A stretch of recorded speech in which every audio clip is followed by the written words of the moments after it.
Okay, well, what do we do with our value of A?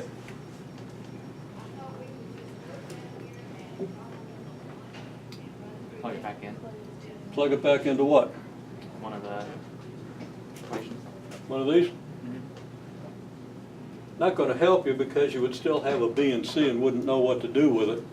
But your idea is right. But we plug it in here because now if we plug in here, we'll be able to solve for B, right? Make sense? Okay, so I'm going to do this. I'm going to say, okay, we're going to, wait. I don't know. I could go either way here. Which one of these you want to go to? First one. First one? Okay. It doesn't really matter because they both contributed equally to this solution, right? Okay, so we take the first one, and then I'm going to bring it all the way up here so I can just kind of work down the board, right? So we plug the A in here, we get 64 times 11 over 28. I'm probably going to regret saying do this exactly because I'm probably going to make a dumb arithmetic mistake. But, you know, you're smarter than I am, so you know what to do. 4B, at least you're more careful, most of you. Okay, right? So I've replaced A by 11 over 28. Now 64 over 28 reduces kind of nicely to 16 over 7.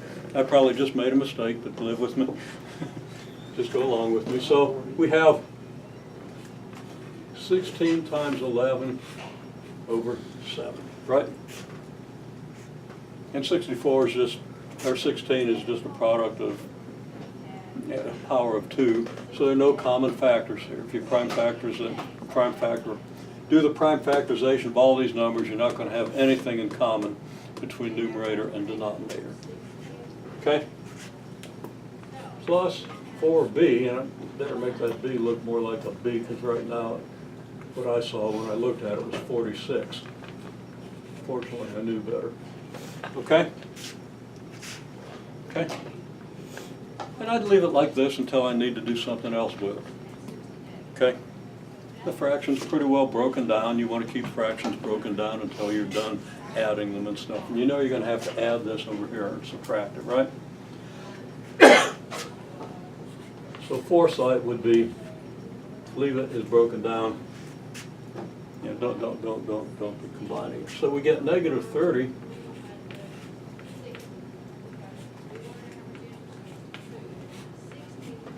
Plus 16 times 11 over 7, right?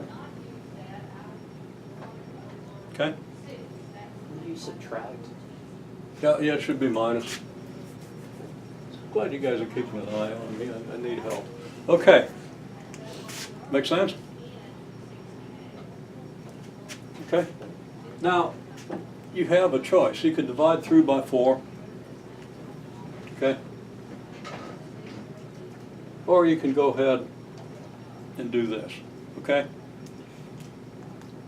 Kind of a matter of taste, which one you do first. I'm going to go ahead and just combine these, because dividing by 4 is going to be pretty easy.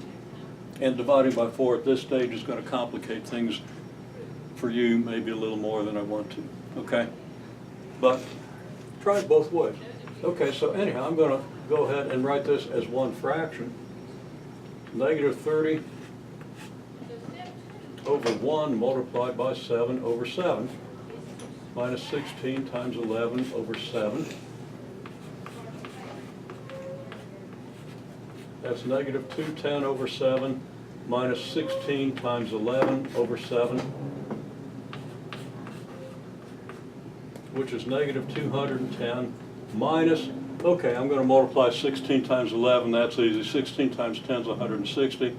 Another 16 makes it 176. And instead of writing another step, I'll just go one more step here. That's going to be negative 386 over 7. Okay? Now, 7 goes into 350, leaving 36, and 7 doesn't go into 36, so this doesn't reduce. Because 7 is the only factor of your numerator or denominator. So that B equals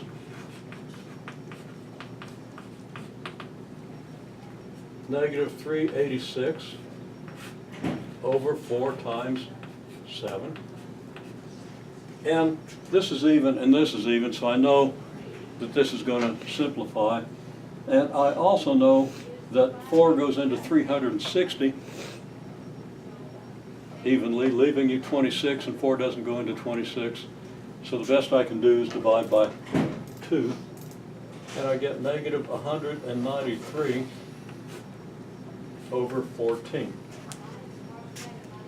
So that's my value of B. Okay? Make sense? Now, what do I do?